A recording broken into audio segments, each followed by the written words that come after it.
Good morning friends, welcome to study with Neelam. I hope आप सभी लोग बहुत अच्छे होंगे। आज है 7 अक्टूबर और 7 अक्टूबर के सभी best top current affairs question with point two point section हम कंप्लीट करेंगे, तो वीडियो में लास्ट तक बने रहिएगा। अगर आप स्टडी विथ नीलम चैनल पर पहली बार आए तो फटाफट से चैनल को सब्सक्राइब कर लीजिए और बेल आइकन प्रेस करने के बाद ऑल पर जरूर क्लिक करें, जिससे सभी वीडियो के नोटिफिकेशन आपको सबसे पहले प्राप्त हो। आप हमें ट्विटर, फेसबुक और इंस्टा पर फॉलो कर सकते हैं और पीडीएफ के लिए हमारा official Telegram channel study with Neelam को ज्वाइन कर सकते हैं। वीडियो अपलोडिंग के 1 घंटे बाद ही आपको पीडीएफ मिल जाएगी टेलीग्राम चैनल पे। तो वीडियो को लाइक करना, शेयर करना और चैनल को सब्सक्राइब करना बिल्कुल ना भूलें। चलिए तो शुरू करते हैं आज का लेक्चर फटाफट। हाल ही में भौतिकी के क्षेत्र का नोबेल प्राइज, फिजिक्स का नोबेल प्राइज 2020 में निम्न में से किन्हें दिया गया है? तो राइट आंसर होगा यहाँ हमारा उपरोक्त सभी। रोजर पेनरोज, रायनहार्ड गेंजेल और एंड्रिया गेज, इन तीनों को ही 2020 का नोबेल प्राइज दिया गया है, लेकिन इनके अलग अलग उपलब्धियों के लिए। जो रोजर पेनरोज हैं, इन्हें ब्लैक होल से संबंधित महत्वपूर्ण खोजों के लिए दिया गया है। ब्लैक होल से संबंधित जो ग्रेविटी सापेक्षता का सिद्धांत है, उसमें इन्होंने प्रेडिक्शन करने की जो थ्योरी है उसकी खोज की है कि उसे प्रेडिक्ट किया जा सकता है। और जो राइनहार्ड गेंजेल और एंड्रिया गेज हैं, इन दोनों को आकाश गंगा से संबंधित महत्वपूर्ण खोजों के लिए क्या दिया गया है? 2020 का फिजिक्स का पुरस्कार दिया गया है। ठीक है, जो रोजर पेनरोज हैं ये यूनाइटेड किंगडम के हैं, ठीक है, मतलब ब्रिटेन के हैं, और राइनहार्ड जो हैं ये जर्मनी के हैं। राइनहार्ड कहाँ से हैं? जर्मनी से हैं। और एड्रिया गेज ये हैं आपकी यूएसए से। ठीक है, एड्रिया गेज से आप एक इम्पॉर्टेंट पॉइंट याद रखेंगे कि भौतिकी के क्षेत्र में या फिजिक्स के क्षेत्र में महिला के रूप में चौथा महिला के रूप में इन्हें अवार्ड दिया गया है। ठीक है, मतलब चौथा नोबेल प्राइज दिया गया है किसी महिला को भौतिकी का। आपसे क्वेश्चन ऐसा आएगा कि हाल ही में भौतिकी के हाल ही में उस महिला का नाम बताइए जिसे भौतिकी का चौथे नोबेल प्राइज से सम्मानित किया गया है। तो कौन है? Andrea Ghez. ओके, क्लियर है। कल हम चिकित्सा का नोबेल प्राइज देख चुके हैं। रोज आएगा एक एक, तो रोज हम एक एक को फॉलो करते जाएंगे। क्लियर है? चलिए बढ़ते हैं अगले क्वेश्चन की तरफ। हाल ही में मिष्टी मुखर्जी का निधन हो गया, इनका संबंध किस क्षेत्र से था? ये फिल्म अभिनेत्री थी। ठीक है, बांग्ला और हिंदी फिल्मों में, तेलुगु फिल्मों में इन्होंने महत्वपूर्ण भूमिकाएं निभाई हैं, तो इन्हें याद रखेंगे आप किस क्षेत्र से था। फिल्म अभिनेत्री थी ये। और एक और को आप याद रखेंगे, पुष्पा जो थी सामाजिक कार्यकर्ता थी, उनका भी हाल ही में निधन हो गया है, पुष्पा भावे। ठीक है, उनको भी आप याद रखेंगे। इन्हें जो पुष्पा भावे हैं, इन्हें महाराष्ट्र की आयरन लेडी कहा जाता था। ठीक है, मुंबई की आयरन लेडी कौन? पुष्पा भावे को। ये सामाजिक कार्यकर्ता थी और इनका भी निधन हो गया, तो इन्हें भी आप याद रखेंगे। ओके, और परमाणु ऊर्जा आयोग के पूर्व अध्यक्ष कौन थे जिनका निधन हो गया? शेखर बसु थे। और रेल राज्य मंत्री सुरेश अंगड़ी थे, इनका भी निधन हो गया कोविड-19 की वजह से। तो इन सभी को आप याद रखिएगा, एग्जाम पॉइंट ऑफ व्यू से इंपॉर्टेंट है। हाल ही में राइट लाइवलीहुड अवार्ड 2020 से निम्न में से किन्हें सम्मानित किया गया है? नसरीन सोताडेहू, एलेसा बालियात्स्की, लोट्टी कनिंघम ब्रेन और ब्रेन स्टीवेंसन। तो राइट आंसर होगा हमारा सी, ए और बी दोनों। इन्हीं सभी चारों महिलाओं को इन्हीं चारों लोगों को क्या किया गया? राइट लाइवलीहुड अवार्ड से सम्मानित किया गया। अब राइट लाइवलीहुड अवार्ड क्यों दिया जाता है? तो ये उन व्यक्तियों को सम्मानित करने के लिए दिया जाता है जिन्होंने डेमोक्रेसी, जस्टिस और इक्वालिटी और फ्रीडम से संबंधित महत्वपूर्ण योगदान दिया हो। ठीक है, लोकतंत्र, न्याय, समानता और स्वतंत्रता के क्षेत्र में महत्वपूर्ण भूमिका निभाई है, उन्हें राइट लाइवलीहुड अवार्ड दिया जाता है। ओके, तो ये आप याद रखेंगे। और जो ऑप्शन डी है ये किसका है? चार्ल्स राइस, माइकल ह्यूटन और हॉर्बी ऑल्टर, इन्हें क्या मिला है? 2020 के चिकित्सा के नोबेल प्राइज से सम्मानित किया गया है। ओके, तो ये भी आप याद रखेंगे, बहुत ज्यादा इंपॉर्टेंट क्वेश्चन है, सारी इंफॉर्मेशन अच्छे से याद कर लीजिएगा। नेक्स्ट देखते हैं हम। निम्न में से किस देश के शासक सबीर अल अहमद अल सबह का निधन हो गया? तो राइट आंसर होगा कुवैत के। किनका है, कहाँ के हैं ये पूर्व शासक थे? कहाँ के? आपके कुवैत के। ठीक है, कुवैत की बात कर लेते हैं हम। तो कैपिटल क्या है? कैपिटल है कुवैत सिटी। ये यहाँ पर छोटा सा दिख रहा है आपको। ठीक है, कुवैत सिटी। करेंसी क्या है? कुवैती दिनार है। और नए शासक कौन बन गए? अभी इनका निधन हो गया, हमने इसी वीक के स्टार्टिंग में पढ़ा था। नए शासक बने यहाँ पर शेख नवाब अल सबहा। शेख नवाब अल सबहा। ओके, तो ये सारी इंफॉर्मेशन आप कुवैत से याद रखेंगे। नेक्स्ट देखते हैं, हाल ही में जारी ICC T20 रैंकिंग में भारतीय महिला क्रिकेट टीम किस स्थान पर पहुंच गई है? तो राइट आंसर होगा, भारतीय महिला टीम किस स्थान पर है? ICC T20 क्रिकेट रैंकिंग में 3rd स्थान पर। ठीक है, 3rd पोजीशन पर है। और आप मुझे कमेंट सेक्शन में बताएंगे भारतीय महिला टीम की कप्तान कौन है। ओके, ये आपको कमेंट सेक्शन में बताना है। भारत की रैंकिंग है ICC T20 महिला रैंकिंग में 3री। तो पहले और दूसरे स्थान पर कौन है? तो पहले स्थान पर है ऑस्ट्रेलिया और दूसरे स्थान पर है इंग्लैंड। दूसरे स्थान पर कौन है? इंग्लैंड। तीसरे पे भारत है, चौथे पे न्यूजीलैंड है। कौन है? न्यूजीलैंड। तो ये रैंकिंग आप याद रखेंगे, Australia, England, Bharat, New Zealand. Okay, चलिए अब बढ़ते हैं अगले पॉइंट की तरफ। ICC इंटरनेशनल क्रिकेट काउंसिलिंग इसको कहा जाता है। स्थापना 15 जून 1909 को हुई थी। मुख्यालय आपको मिलेगा दुबई, सऊदी अरब में। और इसकी जो CEO वो कौन है वर्तमान में? मनु सहानी है। ठीक है, CEO मनु सहानी। हाल ही में भारत द्वारा निम्न में से किस देश में 100 बेड वाला कैंसर हॉस्पिटल और 22,000 क्षमता वाला क्रिकेट स्टेडियम का निर्माण करने की घोषणा की गई? तो राइट आंसर होगा मालदीव में। जो ये हैं मालदीव के राष्ट्रपति मोहम्मद सोहेल। ठीक है, इनके और प्रधानमंत्री के बीच वर्चुअली जो बैठक हुई है उसमें ये समझौता किया गया। भारत क्या करेगा? 100 बिस्तरों वाला एक हॉस्पिटल तैयार करेगा और 22,000 बैठक क्षमता वाला स्टेडियम, क्रिकेट स्टेडियम तैयार करेगा। कहाँ पर? मालदीव में। ओके, तो ये आप याद रखेंगे। हम देख लेते हैं मालदीव को। ये रही मालदीव की लोकेशन और ये है हमारा प्यारा भारत। भारत से दक्षिण में आप जाएंगे तो आपको मालदीव दिखाई देगा। कैपिटल क्या है? माले है। और करेंसी क्या है? तो ये रुपया है। राष्ट्रपति कौन है? इब्राहिम मोहम्मद सोहेल। इब्राहिम मोहम्मद सोहेल। तो ये भी आप याद रखेंगे। बढ़ते हैं अगले पॉइंट की तरफ। निम्न में से किस भारतीय अमेरिकी अंतरिक्ष यात्री के नाम पर नॉर्थरोप ग्रूमैन ने 3 अक्टूबर 2020 को नासा सेंटर से सिग्नस एयरक्राफ्ट को लॉन्च किया? तो राइट आंसर होगा कल्पना चावला। कब किसने किया है?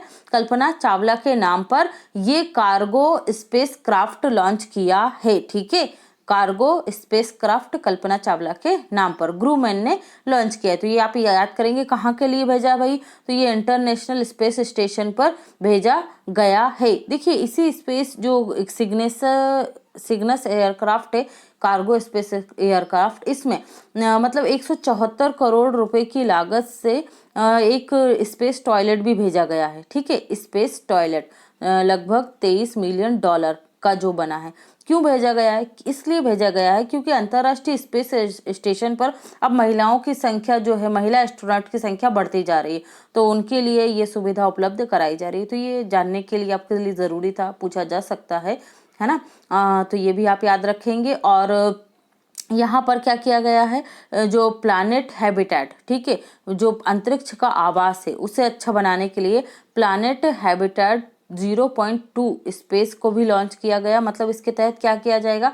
प्लैनेट हैबिटेट 0.2 के तहत पौधे लगाए जाएंगे और खाने का जो भी चीज़ें होती है खाने योग्य उन्हें उगाया जाएगा। कहाँ पर? अंतर्राष्ट्रीय स्पेस स्टेशन पर। ठीक है, तो रिसर्च के लिए क्या वहाँ पर लग सकते हैं ये, क्या वहाँ पर जीवन संभव है, इस तरीके से इस पर रिसर्च होगी। ठीक है, और माइक्रोग्रेविटी में कैंसर जो है उससे संबंधित खोज भी की जाएगी। ठीक है, कि माइक्रोग्रेविटी में कैंसर के किस प्रकार से उससे मतलब किया जा सकता है, इलाज संभव है या नहीं, तो इससे संबंधित भी रिसर्च होगी। जो कल्पना चावला हैं, इनका जन्म कहाँ हुआ था? तो इनका जन्म 17 मार्च 1962 को कहाँ हुआ था? हरियाणा में हुआ था। ठीक है, और मृत्यु कब हुई थी? तो 1 फरवरी 2003 को 41 वर्ष की उम्र में, 1 फरवरी 2003 को 41 वर्ष की उम्र में कोलंबिया जो अंतरिक्ष यान है, ठीक है, वो अमेरिका के टेक्सास जो राज्य है वहाँ के आसमान में नीचे उतर रहा था और पृथ्वी के एरिया में मतलब प्रवेश करते हुए ही इस यान में क्या लग गई थी, आग लग गई थी। और कल्पना चावला के साथ ही 7 जो अंतरिक्ष यात्री थे वो सभी इसमें मारे गए थे। ओके, तो ये आप सारी इन्फॉर्मेशन यहाँ से याद रखेंगे। बढ़ते हैं अगले क्वेश्चन की तरफ। अदर ऑप्शन भी देख सकते हैं आप यहाँ पर। राकेश शर्मा ये भारत के क्या हैं, पहले अंतरिक्ष यात्री हैं। ठीक है, सुनीता विलियम्स ये भारत की मतलब भारतीय मूल की हैं, दूसरे अंतरिक्ष यात्री है ना, और पहले कल्पना चावला।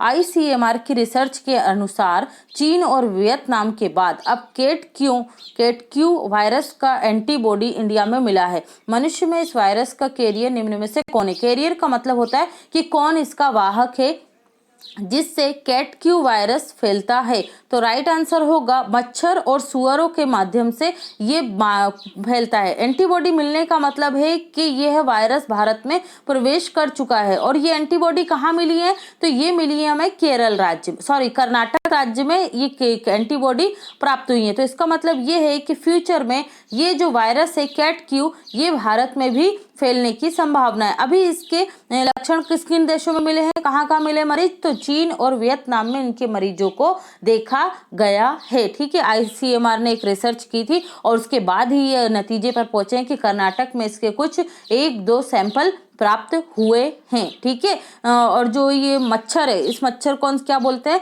क्ल्यूलेक्स मच्छर। ठीक है, और सुअर से क्ल्यूलेक्स मच्छर जो है इससे चीन में फैला है ये वायरस, और सुअर से कहाँ फैला है? वियतनाम में। इसलिए इन दोनों ही जो मच्छर और सुअर है इन दोनों को ही इस कैट क्यू वायरस का क्या माना जा रहा है? वाहक माना जा रहा है। तो ये आप याद रखेंगे। ओके, बढ़ते हैं अगले क्वेश्चन की तरफ। निम्न में से किसे Indo American chambers of commerce की तरफ से लाइफ टाइम अचीवमेंट अवार्ड 2020 से सम्मानित किया गया है? तो राइट आंसर होगा रतन टाटा जी। किन्हें सम्मानित किया गया है? रतन टाटा जी को, जो टाटा ग्रुप एंड सन्स के अध्यक्ष हैं, इन्हें ये सम्मान दिया गया है। संजय सिंह ये इन्हें क्या दिया गया है? गांधी सब पुरस्कार दिया गया है वर्ष 2020 का। ठीक है, खुशी चिंदेलिया इन्हें UNDP का ग्रीन एम्बेसडर नियुक्त किया गया। कहाँ से हैं ये? सूरत से हैं। और चार्ल्स राइज, ये मैंने यहाँ पर एक ऑप्शन रख लिया था, चार्ल्स राइज, माइकल ह्यूटन और आपके जो हैं हॉर्वी ऑल्टर, इन तीनों को क्या मिला है? 2020 का चिकित्सा का नोबेल प्राइज मिला है। ठीक है, बढ़ते हैं अगले पॉइंट की तरफ। हाल ही में संपन्न हुए इंडियन चेंबर ऑफ कॉमर्स के 74वें सत्र को निम्न में से किसने संबोधित किया? तो राइट आंसर होगा पीयूष गोयल ने। किन्होंने सम्मानित किया है? पीयूष गोयल ने, जो इंडियन चेंबर ऑफ कॉमर्स के 74वें सत्र को सम्मानित किया है। पीयूष गोयल कौन है? ये हैं हमारे वाणिज्य एवं उद्योग मंत्री और साथ ही हैं ये रेल मंत्री। ठीक है, तो ये भी आप याद रखेंगे। बढ़ते हैं अगले क्वेश्चन की तरफ। निम्न में से किसके द्वारा ओडिशा के बालासोर में सुपरसोनिक सौर मिसाइल SLMB K-15 का सफलतापूर्वक परीक्षण किया गया है? तो राइट आंसर होगा यहाँ पर हमारा DRDO के द्वारा। किसने किया है सफलतापूर्वक परीक्षण? DRDO के द्वारा किया गया। ये याद रखिएगा, भारत की पहली हाइपरसोनिक मिसाइल है ये। ठीक है, क्या है? Hypersonic missile. कौन सी? सौर्य मिसाइल। इसकी रेंज कितनी है? तो इसकी रेंज है आपकी 700 किलोमीटर। ठीक है, 700 किलोमीटर तक ये क्या कर सकती है, इसकी मारक क्षमता है। और इसे कहाँ तैनात कर दिया गया है? क्यों है ये चर्चा में? LAC पर। भारत और चीन के मध्य जो लाइन ऑफ एक्चुअल कंट्रोल है उस एरिया में इसे तैनात किया गया है 6 अक्टूबर 2020 को, और ये चुपचाप काम किया गया है। ओके, तो ये भी आप याद रखेंगे। किसने लॉन्च किया, किसने किया परीक्षण? DRDO ने किया है। तो बात कर लेते हैं हम DRDO की। ठीक है, SLMB का फुल फॉर्म क्या है? Submarine launched ballistic missile. Range कितनी है? 700 किलोमीटर। DRDO की स्थापना 1958 में हुई थी। मुख्यालय आपको मिलेगा DRDO का नई दिल्ली में, और वर्तमान में इसके अध्यक्ष कौन है DRDO के? G सतीश रेड्डी। कौन है? G सतीश रेड्डी इसके अध्यक्ष है। तो ये आप याद रखेंगे। नेक्स्ट देखते हैं, हाल ही में रक्षा मंत्रालय ने निम्न में से किस कंपनी के साथ 10 लाख हैंड ग्रेनेड की आपूर्ति के लिए 409 करोड़ रुपए का समझौता किया है? तो राइट आंसर होगा EEL के साथ। EEL मतलब economic exclusive explosive limited, economic explosive limited के साथ ये समझौता किया गया है। और जो ये हैंड ग्रेनेड है जो द्वितीय विश्व युद्ध, सेकेंड वर्ल्ड वॉर के टाइम पे जो यूज किए जाते थे, उनसे ये बहुत ज्यादा उन्नत होंगे और मल्टीपर्पस यूजेस भी होंगे। ओके, और जो आपका है इकोनॉमिक एक्सप्लोसिव लिमिटेड, इसका हेडक्वार्टर आपको मिलेगा कहाँ? नागपुर में। कहाँ है ये? नागपुर, महाराष्ट्र में। तो ये भी आप याद रखेंगे। ओके, बढ़ते हैं अगले क्वेश्चन की तरफ। शांति स्वरूप भटनागर पुरस्कार 2020 भी वितरित कर दिए गए और विभिन्न क्षेत्रों में दिए गए हैं। तो मैंने वो सभी 7 क्षेत्र यहाँ पर लिख दिए हैं। इसे हम एक बार रिवाइज कर लेते हैं, आप इसका स्क्रीनशॉट ले सकते हैं। 26 सितंबर 2020 को केंद्रीय विज्ञान और प्रौद्योगिकी मंत्री डॉक्टर हर्षवर्धन सिंह ने विज्ञान और औद्योगिक अनुसंधान परिषद की स्थापना दिवस, कब?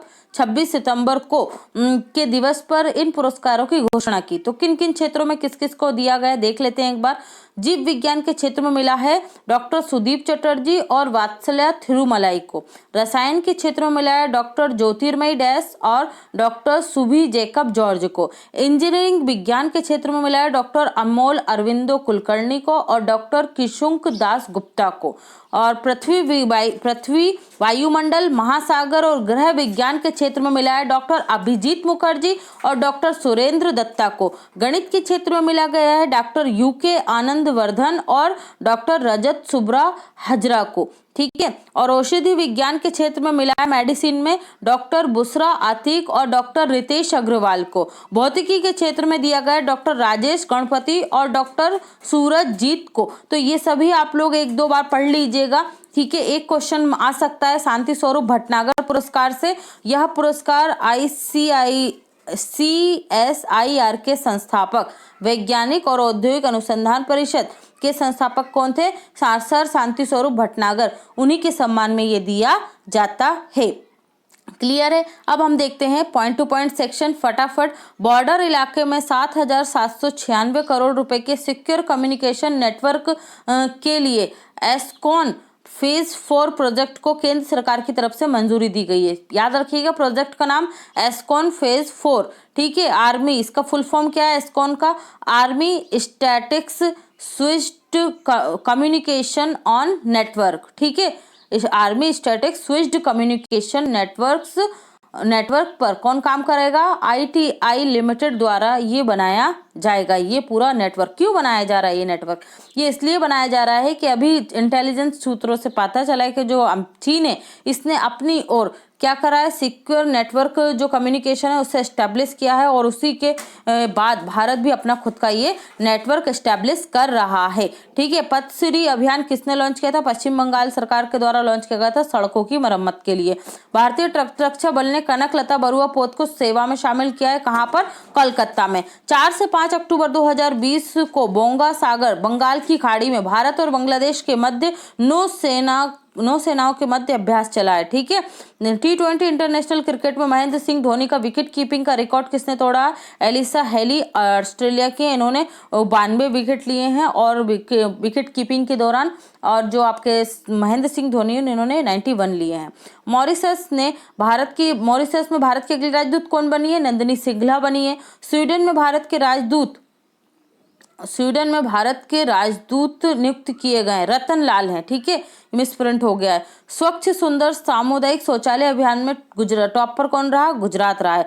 गूगल ने भारत में छोटे व्यवसायियों को समर्थन देने के लिए मेक स्मॉल स्ट्रॉन्ग अभियान प्रारंभ किया है। भारतीय तटरक्षक बल के वर्तमान में अध्यक्ष कौन है? कृष्ण स्वामी नटराजन है। कौन है? कृष्ण स्वामी नटराजन। विश्व शिक्षक दिवस 5 अक्टूबर को यूनेस्को की तरफ से मनाया जाता है। कराटे में ब्लैक बेल्ट रचना राजेंद्र चौरसिया ने वायरलेस टेक्नोलॉजी और सिम कार्ड आधारित महिलाओं की सुरक्षा के लिए मात्र 50 ग्राम के हैंड ग्रेनेड को तैयार किया है। तो ये भी आप याद रखेंगे।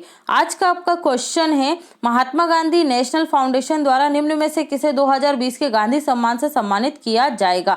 ठीक है, कल के क्वेश्चन का आंसर दिया था कि शुक्र मिशन को कब लॉन्च किया जाएगा? 2020 में इसरो के द्वारा। तो ये आंसर दिया था शिवानी पवार ने। आप लोग सभी आंसर कीजिए और वीडियो को लाइक कीजिए, शेयर कीजिए और चैनल को सब्सक्राइब करना बिल्कुल मत भूलिए। Thanks for watching, have a great day and take care.